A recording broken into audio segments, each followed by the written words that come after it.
InDigital is on a mission to improve the 911 industry. Our goal is to create something better to go above and beyond the current standards. Our passion for creating the most advanced, well-designed solutions led to our position as an industry leader in next-gen core services. For the millions of calls processed over our emergency IP networks, to our Text for 911 solution, Texty, to our disaster recovery and backup solution, Mevo, it's easy to see we love what we do. For more information, check us out at www.indigital.net. Rapid Deploy believes that every public safety agency, regardless of size, should have access to the data they need when it matters most. That's why since 2016, our mission has been to reduce emergency response times and improve public safety. We are the industry's only integrated emergency response platform. Our web-based cloud platform includes analytics, mapping, dispatch, and mobile apps, purpose-built for 911 in the 21st century. Visit www.rapiddeploy.com to learn how we enable effective, efficient, data-driven emergency response. If Within the Trenches has ever taught you something, open your eyes to what it is like to be a 911 dispatcher, or has inspired you to become one, then help support us and join our Patreon. Get exclusive bonus content, one-of-a-kind swag, discounts on merchandise, ad-free early access to new episodes, and much more. To join, please visit patreon.com/WTT podcast. And if you're an industry partner, we have something for you as well. And now, for the show. This is Jordan, and you're listening to the Code 7 Podcast Network.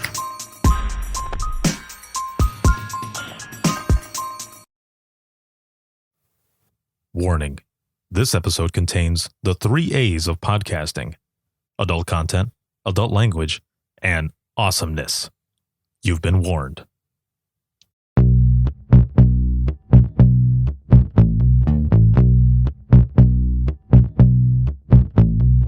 Welcome to Within the Trenches, true stories from the 911 dispatchers who live them.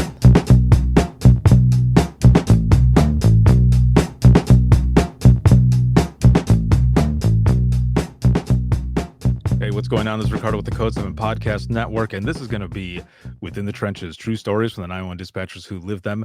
And this episode is sponsored by InDigital as well as Rapid Deploy. And right off the bat, as always, I got to thank the patrons, of course, the sponsors, but also the patrons for everything. I wouldn't be able to do what I do if it wasn't for all of you.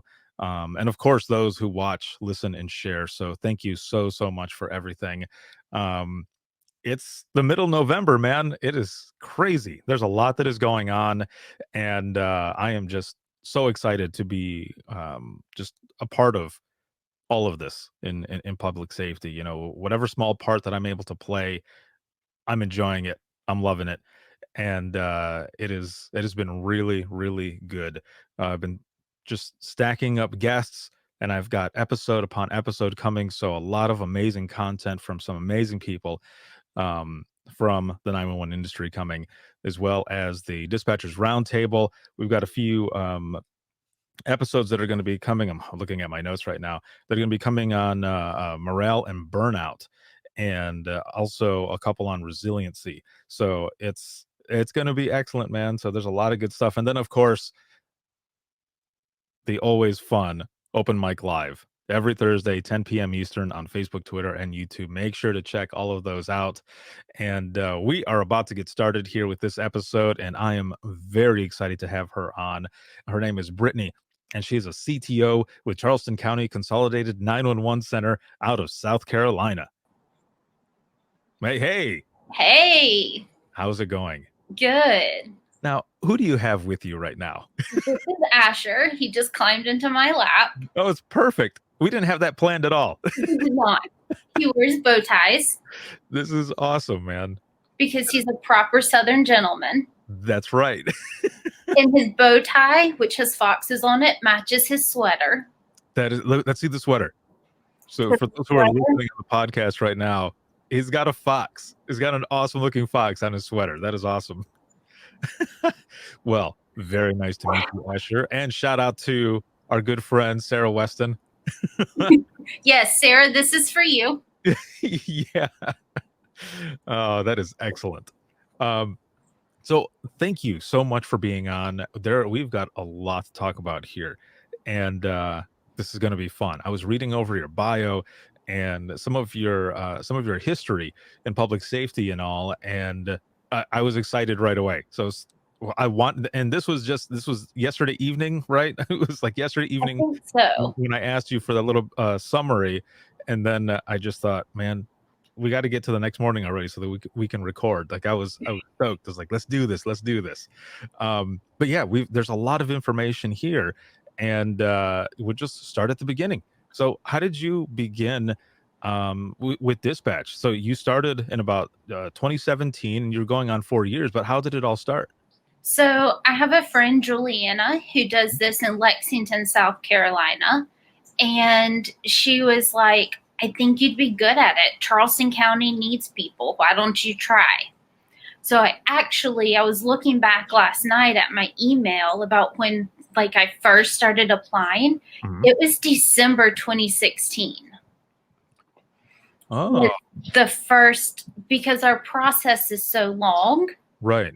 It was the first time when I sent in my, I want to do this. What's the next steps email? It was the end of December. And then I got hired in September of 2017. Man. And yeah. Yeah, go ahead. No, I'm just thinking that's a long process. It's a long process because we had to do critical, we had background checks, everything, polygraph, the whole 9 yards. And in May of 2017, I lost my hearing. Mm-hmm. So I went from being able to hear to without my hearing aids, it's as if I'm underwater. Oh, wow. So all I hear is muffled noises, can't understand speech. I got my hearing aids in July, and I remember having my interview and being very upfront, like, look, I lost my hearing in this process. I have hearing aids now. We're going to see how this goes. And the funniest part of my interview, they asked how my previous job would help me in 911. And I was a nanny before. Mm-hmm. And I told them, I said, it's the exact same job. All I'm doing as a nanny is getting tired, emotional, scared preteens to tell me what's wrong. All I do as a 911 call taker is get scared, emotional, tired adults to tell me what's wrong. That is perfect right there, and that is someone who I would hire because you're thinking on your feet already, and you're in a sense also thinking outside the box by comparing those, and that's the type of person that you want to be taking these calls. And everyone, someone who thinks outside the box, someone who thinks on their feet and are making these quick decisions. That is exactly the type of person that I want to be working in my center. So kudos to you. Well done. And for being upfront right away and telling them that, you had this issue where you lost your hearing, but you've got hearing aids and you were going to see how this goes. So, from there with them, I mean, hold on, let me go back really quick. What was their response then? I guess, obviously you got the job, but what was their response when you were being upfront with them? They were like, do you know what you would need? Mm-hmm. And I told them no, because it was so brand new. So once I got hired, I got a special headset mm-hmm. that goes over my hearing aid. So it's larger. So it's actually kind of like this big. Mm-hmm. And it goes over my hearing aid to where the microphone is. So it's still a mono headset, but it's great. I have an advantage my coworkers don't have, because when the center gets loud, I take my other hearing aid out and it's silent. So all I hear is the caller. And so my coworkers have learned to look on my desk, because my hearing aids are bright green, to look for a bright green thing on my desk. If they see it, they know to shine a light towards me. Yeah. So I'll pay attention to them. Because if they yell my name, I'm never going to hear them. Right. Interesting. So, okay, wait a minute. When you say that they shine a light on you, hold on. Oh, man, I don't have anything here to, let's just pretend this is a flashlight. They just click, click. and like flash Kind of. you, or So they will take their phones yeah, and literally just course. go like this with their phones. And or we all have desk lamps hmm and at our console. So they'll take the desk lamp light and just kind of flash it upwards because I pay attention to flashing lights. perfect.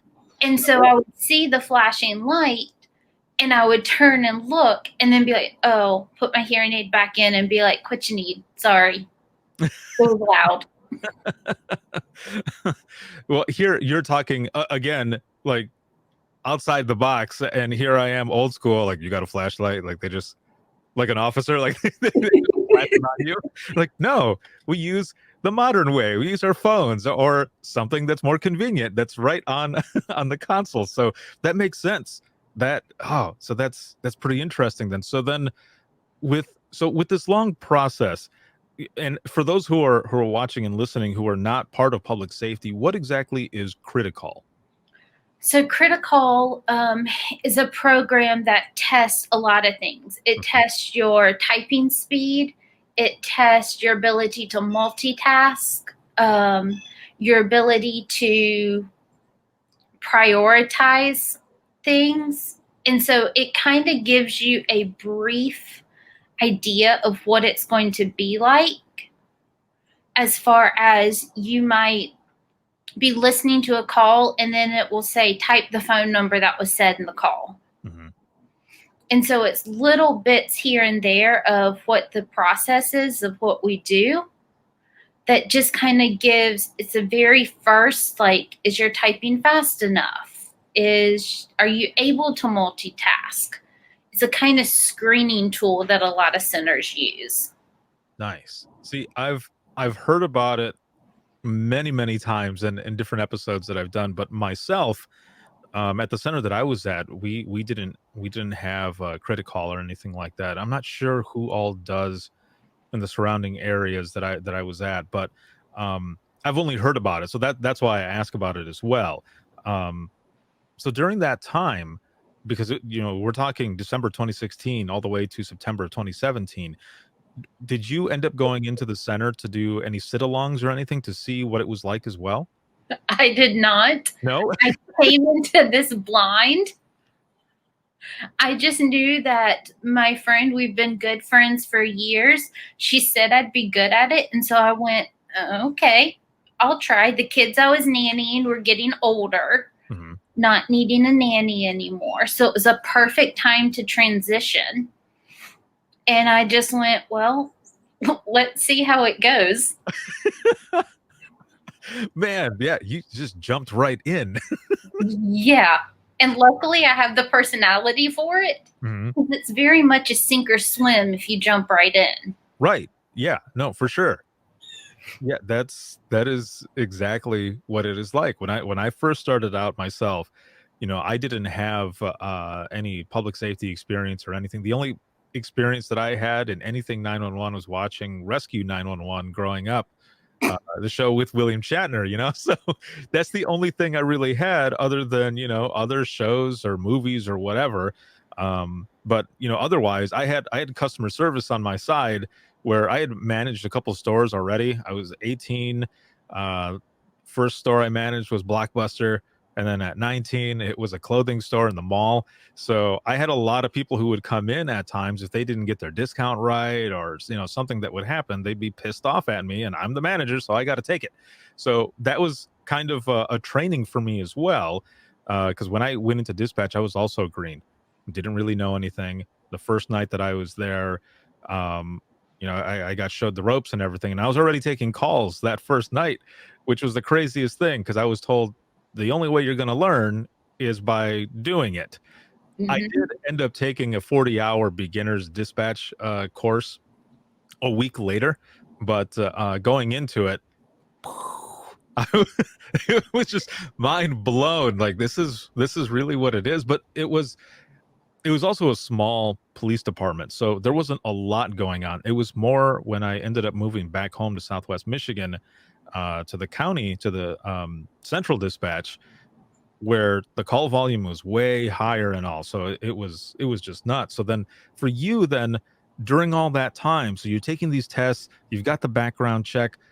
What is going on then in between that time? Is there still more testing that's going on, or are you just simply preparing to jump into dispatch?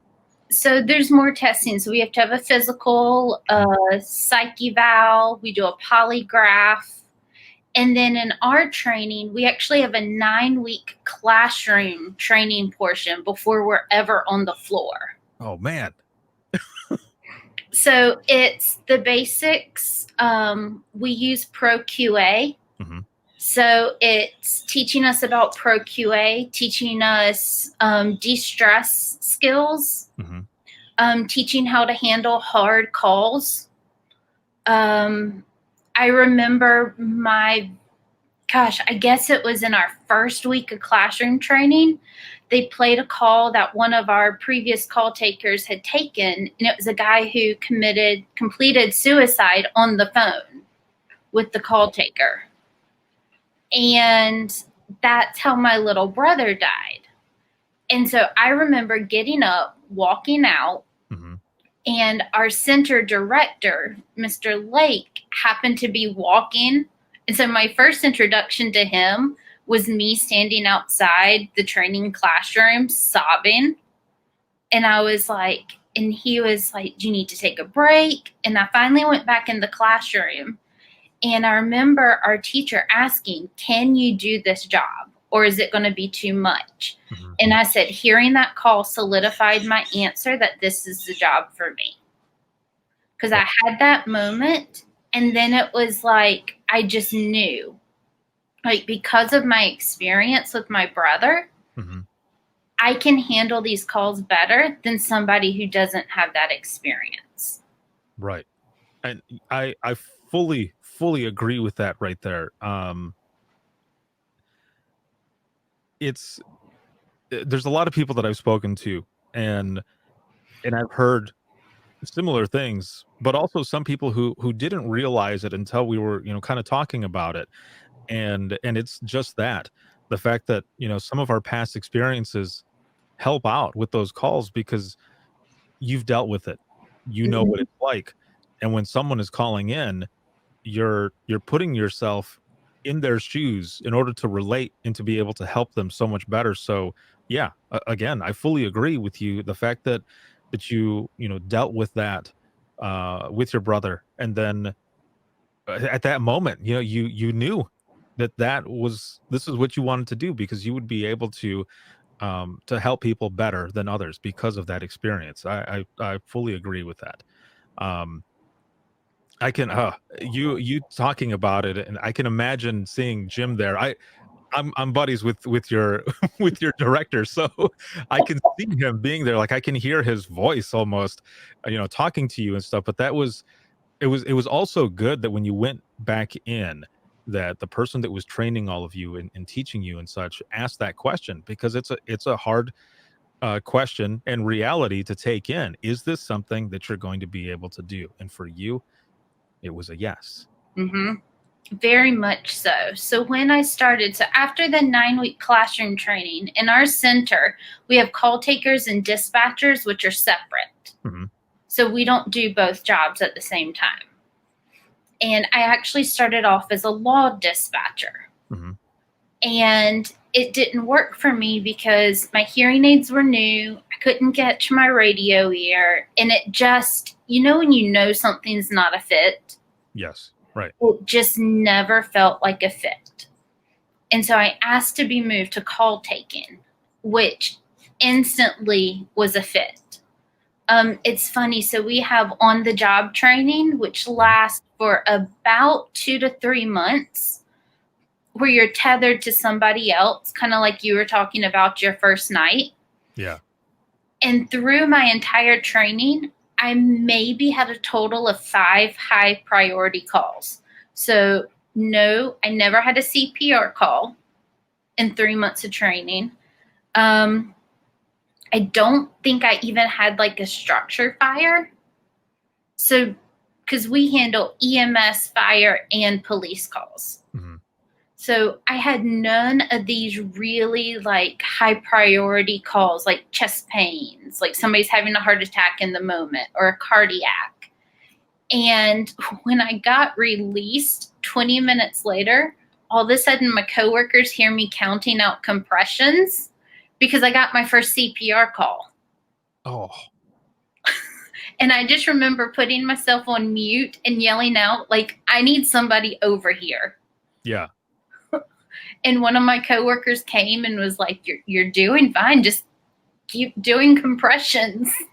Right. Yeah. Because there's a point that you get to where that's all you're doing, afterwards is compressions and such. So isn't that interesting that it, I don't know how it happens or why it happens. Like some people in training will get some crazy calls and others like you and I will end up not really getting anything. Like and it was the same way in the first center that I worked at, or the small dispatch center.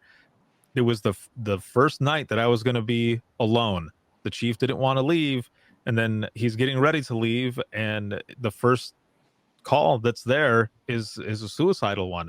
And I'm thinking, I didn't have anything like this throughout my training. So just like you didn't have a lot of the high priorities, and then right into it, you've got compressions going. But that is also awesome too, and it shows that that the support of those that are working with you, having people come over and not so much take over the call or anything, because that's not what happened, but just to be there to support you, to say, no, you've got this, just keep doing compressions, keep going and going. Yeah, it's great the support we have in our center. I am known as a ship magnet. Oh no, you're the magnet. I'm the magnet.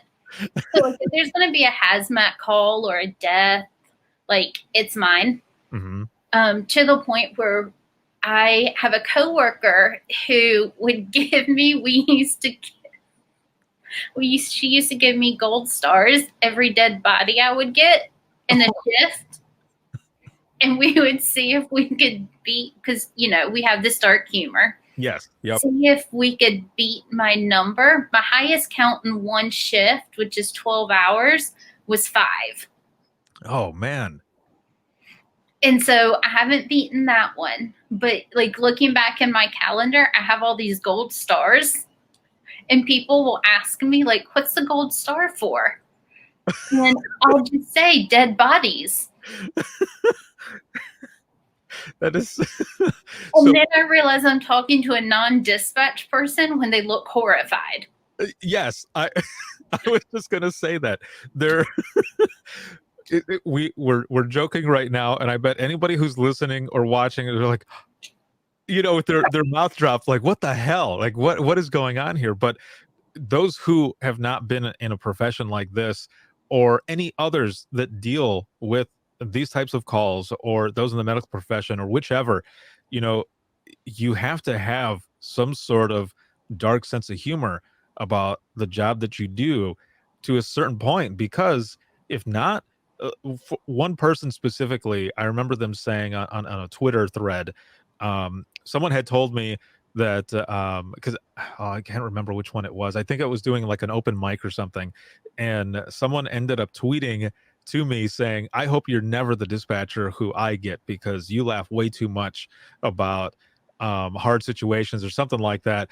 And I remember I was getting ready to tweet them back, and I saw another one come into the thread, and it was a person who was a nurse, and she goes, you have to have a dark sense of humor. She goes, I'll tell you right now, she goes, if I didn't laugh at certain situations, I'd be crying way more, and I would not have made it through. And I thought, okay, I don't even have to respond, because there are other people who are responding here. Very much so. You have to have that dark sense of humor and keep, like, there was one shift, I remember I got the trifecta and was so excited. I had an outside fire, a vehicle fire, and a structure fire all in the same night. Well, you are the magnet. I told you. And all I kept saying was, ooh, can I get all 4 and get a person on fire? I didn't. But good. I did hit the trifecta one day. Man, Yeah. So before we got on, I was like, man, I would love to have worked with you, but you're a magnet. Actually, no, I still would have loved to have worked with you because even if you have the magnet on the shift with you, there's always something that's going to be going on. So it's So job which leads security. all the crazy calls come to me. Oh man. And then you add in a full moon as well. Do you work nights or days? Well, I work days. Okay. So, I mean, there's still stuff that happens on days. I worked on days. So I did midnights my entire career, except for one stint where I was working just straight mornings. And it was when I first got promoted to supervisor. I was the low person on the pole. So for whatever reason, for this one, nobody wanted that morning shift. And I thought I was a shoe-in for the night shift. And I already had my team kind of picked out, and we're like, yeah, we're gonna rock this. It's gonna be fun on midnights. But nope, I went to days, and there were a lot of admin calls, but I think for me there was more like medical calls early on in the morning is what it was. You know, a lot of people that are, you know, waking up to their spouses next to them, not breathing, just had passed away overnight. A lot of those like that. Yes. And that was probably one of the things that really put it on there was the those morning medicals. But the rest of the day it was more like admin calls or alarms or things like that. So we actually have a separate group of call takers who are administrative call takers who take our admin calls for us. So they handle like burglary alarms. Because we handle everything for police departments, they handle things like people calling saying, I need to reschedule a court date. So they give them the correct number to call. And so that saves us call takers to answer 911s and, you know, fire alarms and medical alarms and things like that. Man, okay. Before I say this, how many people do you have working on at a time? I think our minimum staffing is 26. Okay. Well, all right. Then that makes sense. We had 3 people as our minimum staffing. So we would take all those admin calls. And I was going to say, man, I wish we had an extra person to just take those admin calls. But you have a much bigger area. Yes. So we handle all of Charleston County, which is huge. I can't even imagine. So with with it being that big of an area and having about 20 some people on at a time, what is the call volume like then? So in a busy shift, I can easily take 7,500 calls. Wow. All right. That's a lot. That's a lot of calls, man. It is. And you just go from one to the next. Right. And I love it because you never know what you're going to get. Yeah, exactly. And so that was one of the things that I saw in your notes when you said that, and also, you know, how you said it just a little while ago as well, that, you know, you knew that, and you had that feeling that law enforcement radio, that main channel wasn't for you. It wasn't working for you. So you went to phones, and in your notes, you're like, I fell in love with it. And after I read it, I kind of chuckled and I thought, man, like I loved, working radios. Like radios was my main one. Radios and phones, I was all about that. And so talking to you and then talking to Molly a few episodes ago out of Australia, you know, she does medicals all day on the phones, all day doing medicals. And I told her, I was like, I commend you because medicals, I did them, you know, because it was my job and stuff, but I could do without it. Like, I don't envy you for doing medicals all day. And then the same with you, you know, you fell in love with phones. I was the same way. I dug phones, but I don't know that I could do it all throughout the day. Like I'd have to, you know, I'd have to switch back and forth between phones and radios. Now with you, really loving phones, what are some of the pieces there that you really dug about it? I love that I never know what's coming next. being the ship magnet is actually kind of fun. Yeah. Because, and it's really fun when I have a trainee, especially like their first day when they just do observation and they're just watching me and their mouths kind of drop open and they're like, is this what it's like every day? And I'm like, with me, yes. It's heartbreaking, but I love being able to be the calm voice for somebody's worst day of their life. Right. Yeah. That it's very satisfying, right? Especially at the end of the day when you're taking off. And I had a lot of those times where, there were times where I would go home and I would just go into tunnel vision and I would get close to home and I would think, oh shit, how did I get here? Like, yes. Thank you, Lord, for helping me that I made it. Like I was that focused, just mostly in my head because of the types of calls that I had taken. But also there were other days when I would leave and just, I did good. I know I did good. This was a good day. My crew is going home safely. We're all headed home and things are good. And the callers that I spoke to, I feel satisfied that I was able to help them and the community. So I know exactly where you're coming from. Exactly. It's, some of those days I love that when I get in my car, I can mute my hearing aids. So it's just silence. So I have that. I live about 30 and 45 minutes from my job. So I have that time to decompress. So when I get home, I get greeted by an extremely happy puppy to see me. And it's just that it's become my process. I drive home in silence. I can either process a really good day where I'm like, I did everything I could, everything went right. Yeah. Or I can process a really hard day where I'm like, today sucked. Like, tomorrow's got to be better, but I know I did everything I could. It just, the endings didn't happen the way I wanted them to. Right. And I think that's something that definitely needs to be done. Like we have to acknowledge that, just like you said, you have to acknowledge when there is a bad day, that you did do everything you could do.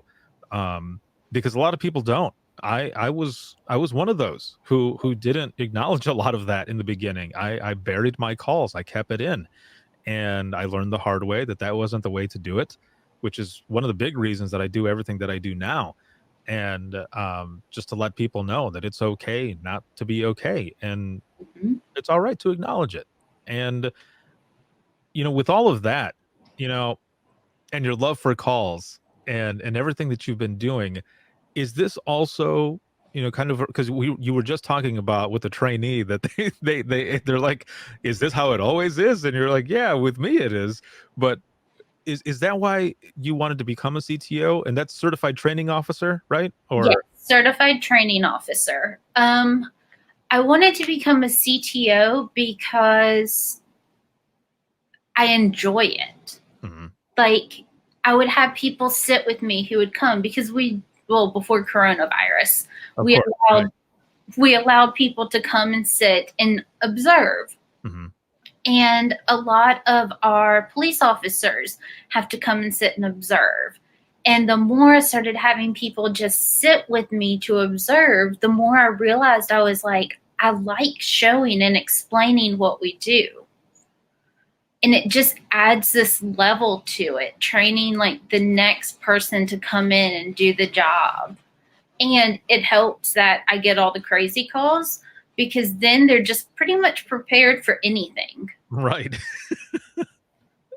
Yeah, that is definitely a good way to look at it too.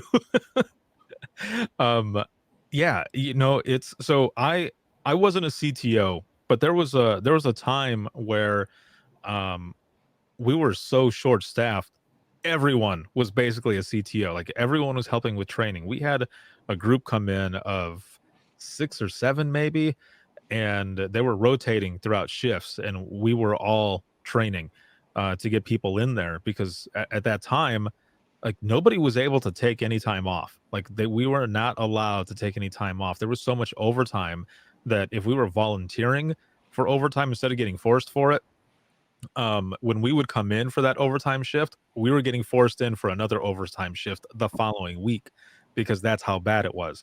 So we were training and stuff, and I remember having that feeling that, man, I'm helping shape the next generation of who's coming in here and doing this. And I wanted to do it a different way than how I was trained, because when I was trained, that we had three different trainers, and I would do certain things like the one trainer, go to the next trainer doing it the previous way, and they'd say, no, do it this way, where then I'm like, am I doing it wrong, or what am I? So it was confusing.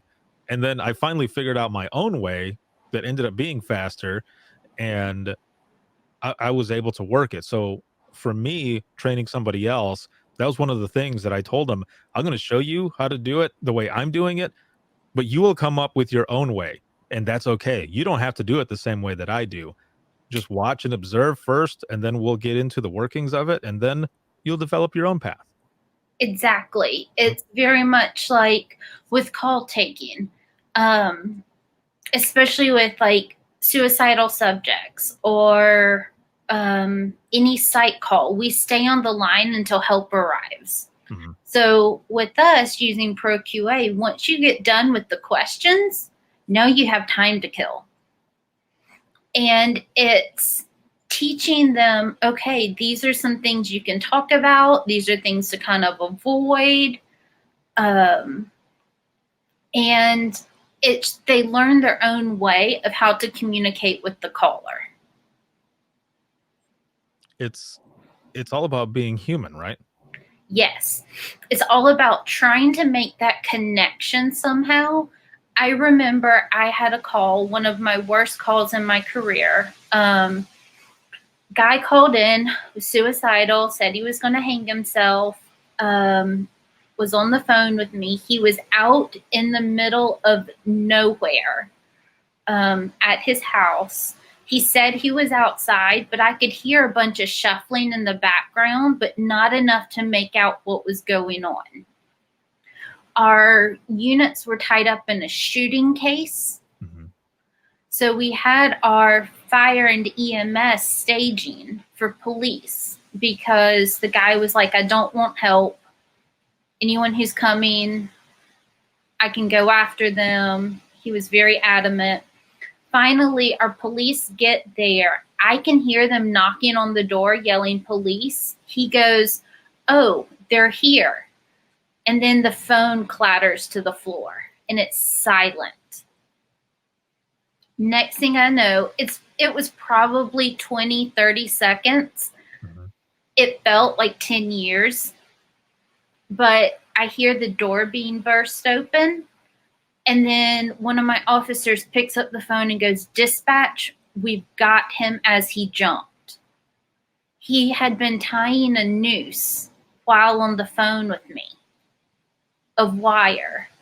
And I mean, we were talking about everything, his family, his kids, the weather, because this call went on for like 30 minutes. Mm-hmm. And when the police got there, he jumped off of whatever he was standing on. And they got there in time to lift him up and cut him down to get him help. Wow. Yeah, those are some hard ones, that really end up sticking with you. I mean, I could picture the entire thing as you are talking about this.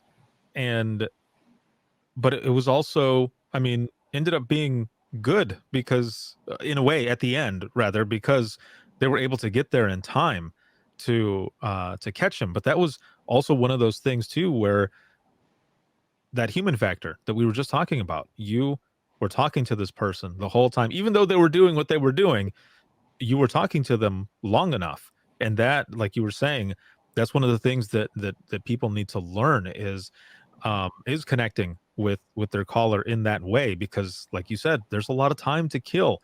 And sometimes you don't always know what to say. You just continue the conversation to get them talking and talking and talking until help finally gets there, where you're trying to take their mind off of what it is that they want to do so that they can get some help. I remember asking about this caller's family Mhm. and looking over to a coworker beside me whose eyes got really big. Like, if you have a suicidal subject, you generally stay away from the family topic because that could be a reason they are wanting to complete suicide. And I just remember having this instinct, ask if they have any kids. And the guy starts crying and he was like, I've got 2 girls and I called you because I don't want them to find me. Like, I don't want this to affect them. And I was able to share about my brother. I was able to keep him talking about his girls. And I had coworkers who were just throwing ideas at me. They wouldn't be on a call and they'd be like, ask what his girls like to do. Once I started establishing that rapport with him. And I mean, my coworkers were great during this call. They were like, keep him talking. This whole story that you're telling me, you're doing this exactly the way a former coworker of mine, his mindset was. He was a CTO as well. And I remember, and I learned this from him, was finding that connection. Somehow keep them talking. And I remember the first time I was sitting with him on phones. He had a suicidal caller, and I'm just sitting there just thinking, man, he's got one of these calls, and he ends up asking him, like, what kind of music do you like listening to, man? And then they started talking about I think it was Def Leppard or something. Like they were talking about some hair bands and stuff, and they just kept talking and talking and talking, and then help got there, and he got off the phone, and I said, dude, and he goes, what, man? And I said, that was amazing. And he goes, what? And I said, everything you just did right now. I said, you, and he goes, that's what you got. And so he started explaining to me the same way you were explaining. And after that, so I mean, I was the same way with that on other calls, but mostly the suicidal calls, it was finding that topic, that way to connect. And if there was an experience that I had, throw that in there as well to show that person that I can relate. And you had that experience, and you were able to talk and connect with that person. It's very much, you have to find that human connection, whether it's music. I mean, the weather. Like, it's raining here. Is it raining where you are? Can you go to a window and look and tell me if it's raining? Right. Because it gets them distracted. It gets them talking about something. Whatever they're worried about in the moment that's causing them to want to complete suicide, they're distracted by whatever you can find that human connection with. Yeah.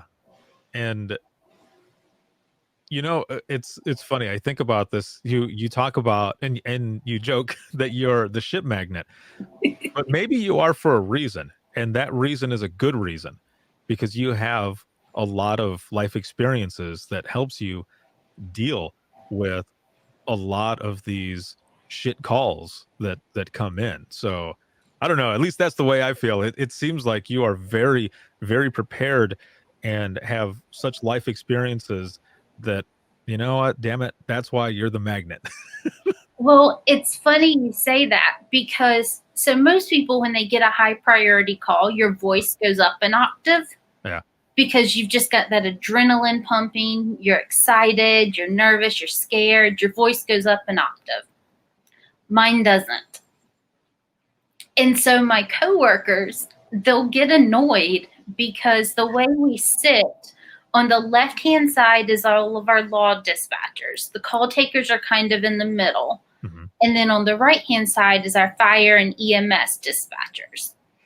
And so I can just be talking, having a normal conversation on the phone, and then all of a sudden I'm counting CPR compressions.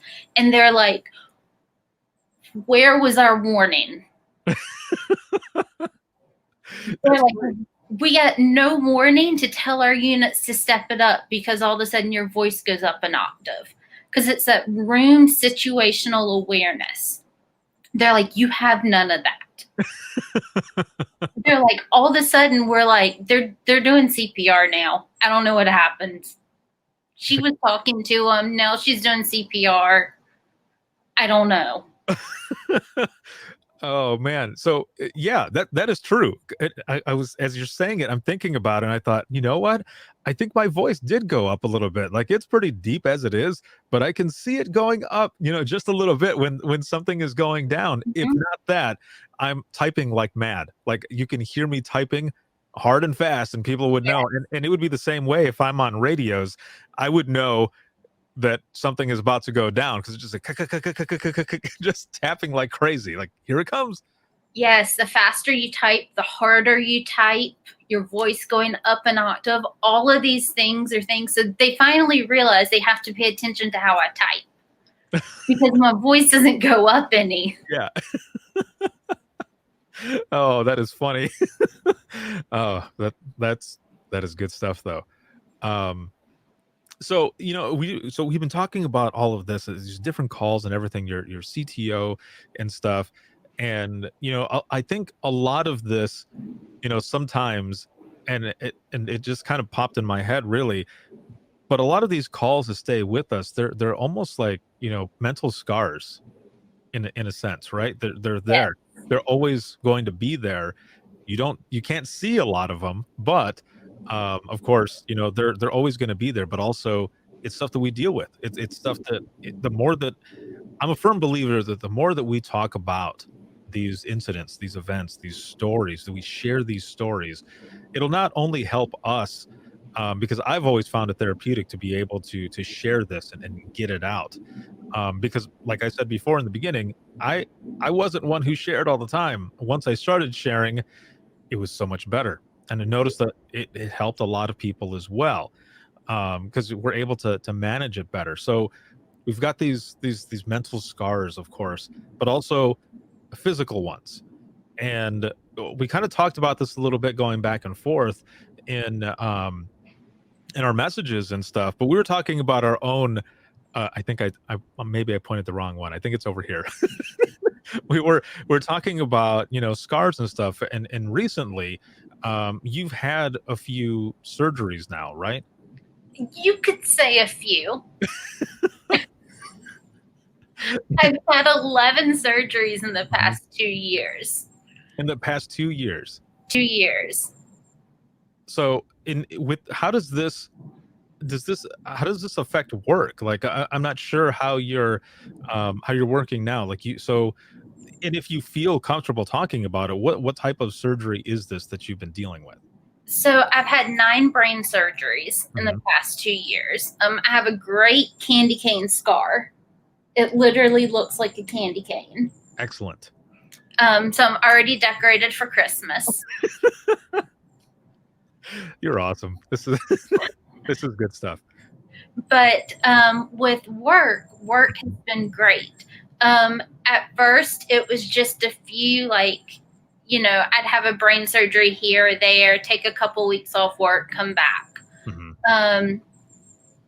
And literally, that's how it was. I would have a brain surgery, be off for 2 weeks, come back to work, and then I have a shunt in, and because my shunt would malfunction, I'd have to go out, have another brain surgery, be back in 2 weeks, 2 or 3 weeks.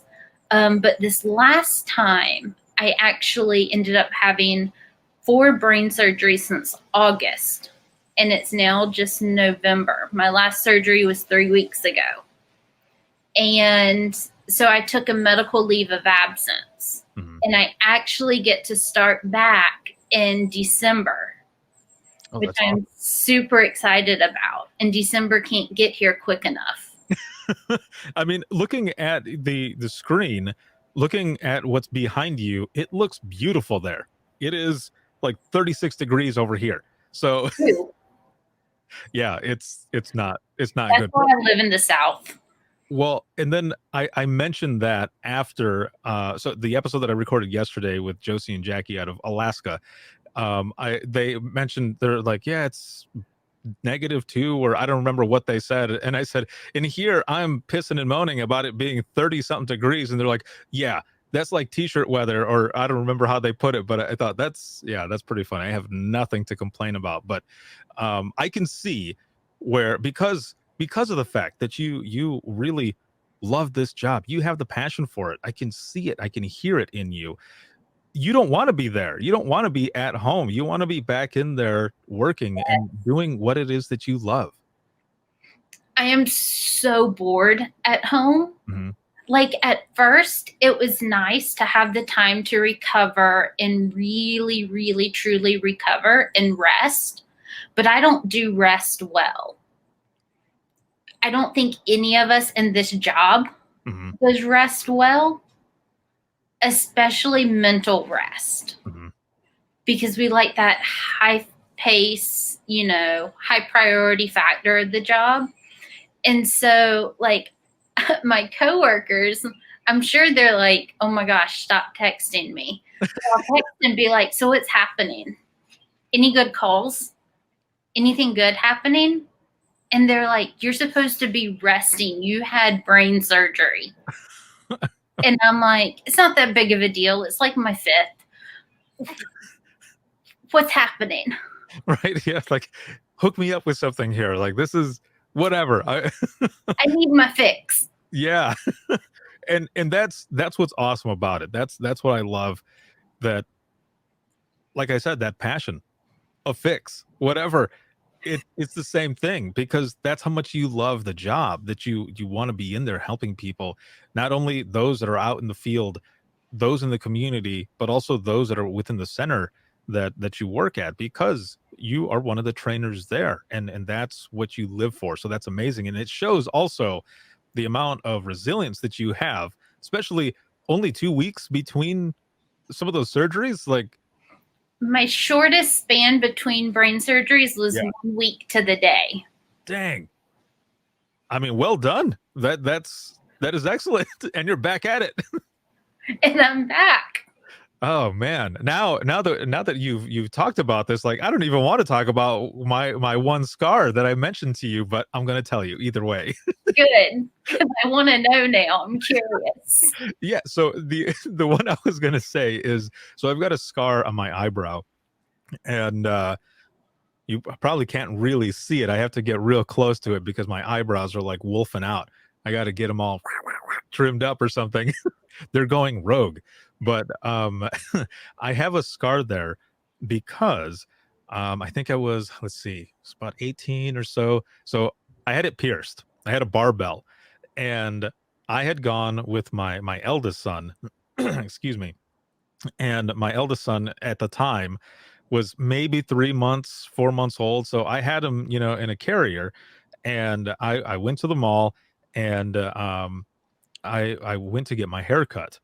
And I'm sitting there. He's, down on the floor, as he's, sleeping in his car seat. And I'm sitting there, and the girl who's cutting my hair, who's also the manager, she goes, "So what are we doing?" And I told her, and I said, "Just be careful when you comb forward my bangs, because I just got this piercing done, and it's a barbell, and I don't want you to catch it on the comb." And she goes, "Oh, no. I've got tons of experience. Don't worry about it." I said, "Okay. I just wanted to make sure to point it out." So we're talking, and she goes for it and snags it, and it rips a little bit, not fully, but tags it. And I just, she goes, "I'm so sorry." She goes, I was into our conversation. I was like, "It's okay." It happens a second time. The second time, I'm like, "Okay, maybe we should stop." And she goes, No, don't worry about it. We're almost done." I'm like, my bangs aren't that long, so I don't know why you keep combing them. On the third time, I hear click, and and it ripped, and she did it pretty hard. And it was kind of hanging a little bit, and it just started bleeding. And I'm like, "Okay, we're done." And she goes, I did not mean to do that. I'm extremely sorry." And I said, well, I'm not going to pay for this haircut, man. Like, you're not even done with it. You did this to me. And she got really upset to the point where she said, you're not going to leave here unless you pay, and I'll get security, and then I'm going to call the police. And I've got my 4-month-old son with me who's passed out in his car seat. So I paid it. I paid. Not only did I pay, but I gave her a tip. What? Well, so let me explain the tip part. The reason I gave the tip either way is because my mom is a hairstylist as well, and she has now done it for, I don't know, almost 40 years or something. And she told me growing up, you always tip the person who cuts your hair. And I'm like, okay. So even though that happened, I had my mom in my head.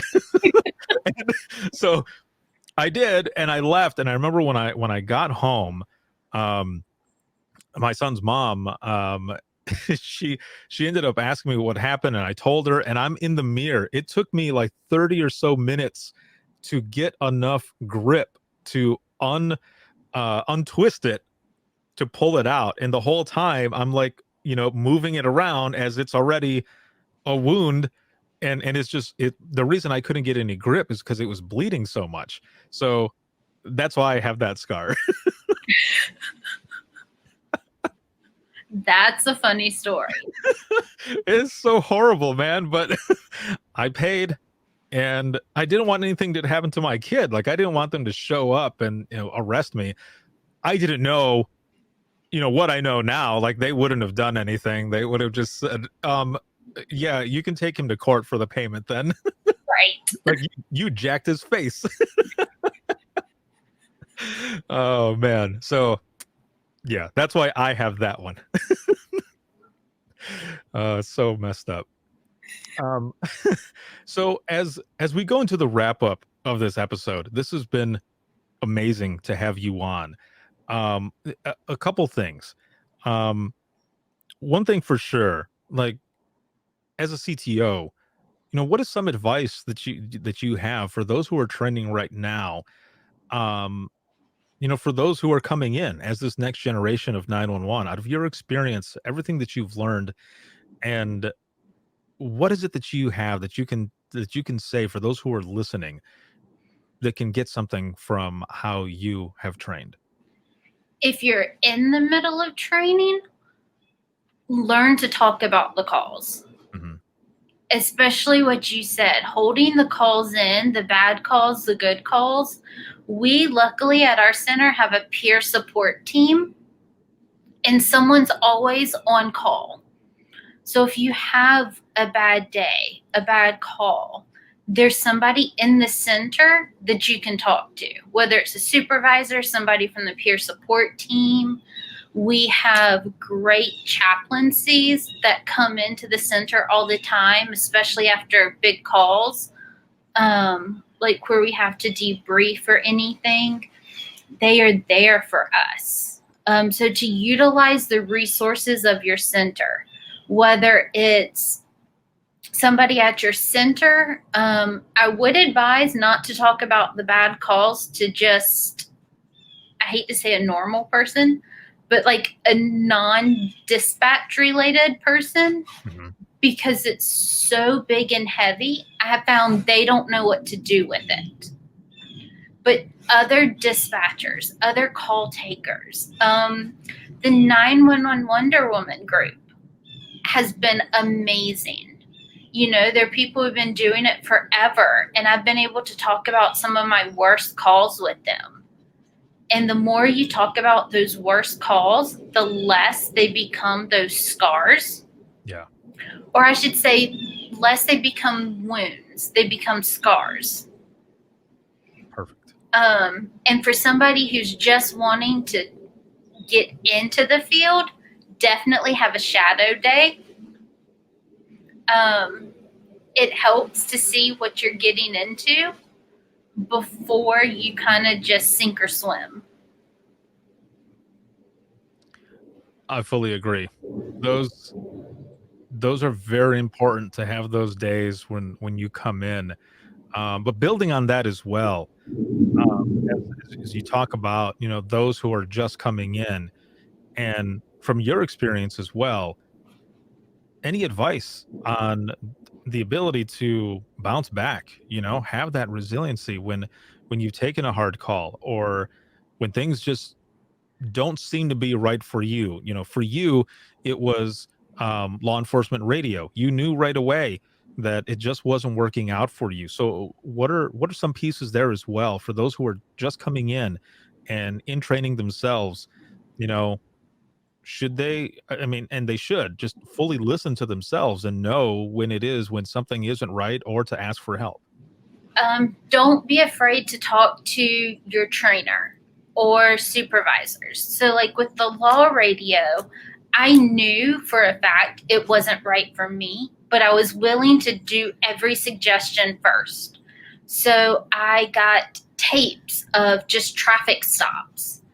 And for an hour every day when we were slow, I'd go into another room, listen to CDs of traffic stops, and just type out what they were saying over and over and over. Talking to my trainer, talking to the supervisors, and being like, what else can I try? Once we tried everything, then it was me not being afraid to stand up and say, this is not a fit for me. I don't know why it's not a fit. Maybe in the future I can go back to it, but this is not a fit for me. What can we do? And for those, like, I've trained somebody who partway through training, we were probably 3.5, 4 weeks in, she asked me, do you think I can do this? And at this point, the answer was no. Mm-hmm. And it was one of those hard conversations where she and I had to sit down, and I was like, do you want a truly honest answer, or do you want an encouraging answer? What are you looking for? And she was like, I'm having doubts and I need a truly honest answer. And I was like, I don't think this job is the right fit for you. Here's why. Here's what I've seen through training. Here's where some struggles are. Here's where we should be at 4 weeks in. And here's where we are.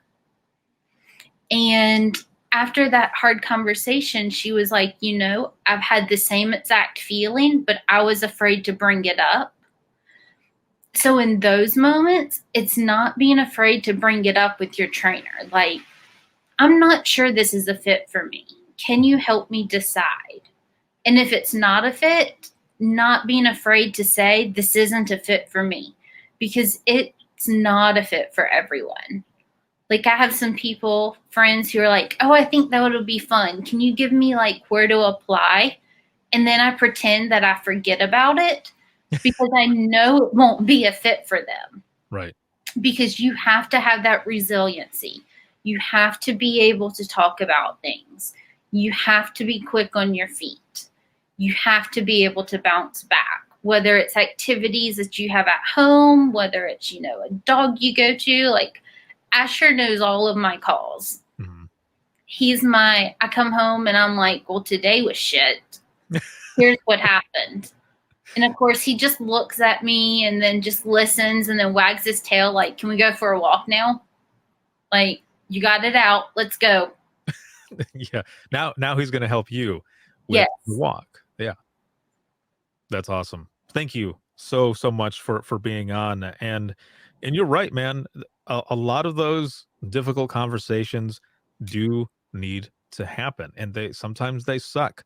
But I'd rather have a difficult conversation and say something like that versus getting only I guess just and I'm not saying the encouraging stuff isn't good either. The encouraging conversations are always good as well. But if they're having doubts and you're having doubts and you don't have that difficult conversation, you might end up in a situation where that person will have their first major emergency call and they freeze. Yes. And then you start blaming yourself, for not having that difficult conversation. And I say that because we had a point where, and that was when I was telling you, that all of us were doing training. And I know that there was one person specifically that ended up getting kind of pushed through training. She was doing really, really good, but there were some doubts here and there, but just kept saying, no, no, no, no, you got it, you got it. Push the person through. And then that first major call comes in and they froze. And, we all jumped in like a well-oiled machine, and, we saved the person off from the phone and the caller. And we were able to help because that's what we're there to do. We're there as a team and we did it. But she realized that it wasn't the job for her. And after that shift, she never came back. That was the last shift. And I remember feeling bad, like, man, why didn't someone just step in and say, hey, I don't think this is going to work out for you? But others were like, no, she'll be fine. She'll be fine. She'll get through it. And we also need people, to be working. I'm like, I don't know, man. Like it might not work. So so there's situations like that. And that's why those difficult conversations need to happen. And I'm glad that you do that you're able to do that, and you're able to talk to that person and go through with it as well. Yeah, it's one where I'm grateful our center is very focused on finding the right people. Mm-hmm. So it's more about quality than quantity. Like, does having forced overtime suck? Yes. Right. But I'd rather, for me personally, have to work more than get somebody on the phone that freezes, when it could very well happen at a time where the rest of us are all tied up on calls. True. Very true. And if we're all tied up and somebody else freezes, I can't talk to two people at the same time.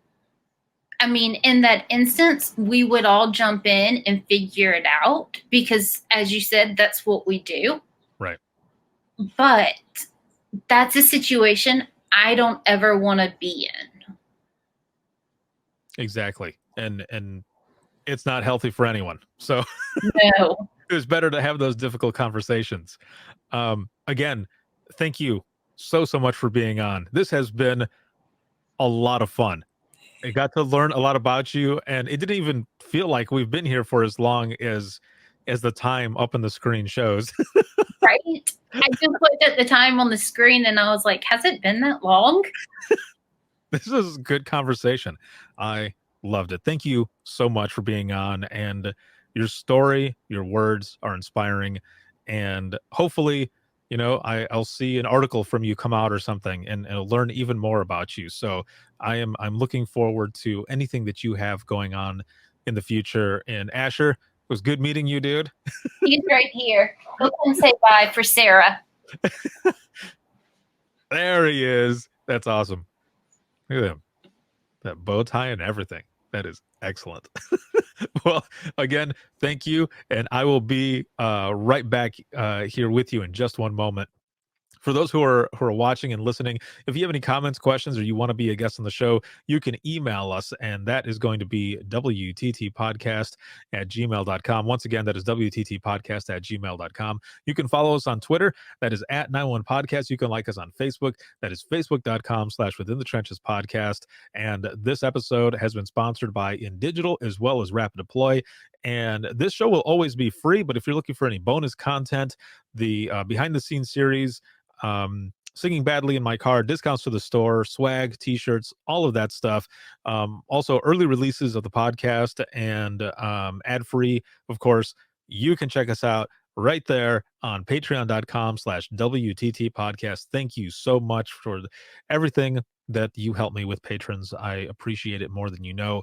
This video can be seen on Facebook, LinkedIn, and YouTube. And then the audio portion of this that you're listening to right now, you can listen 24/7 on Apple Podcasts, iHeartRadio, Spotify, your favorite podcasting app, and withinthetrenches.net. Have a good one, everyone.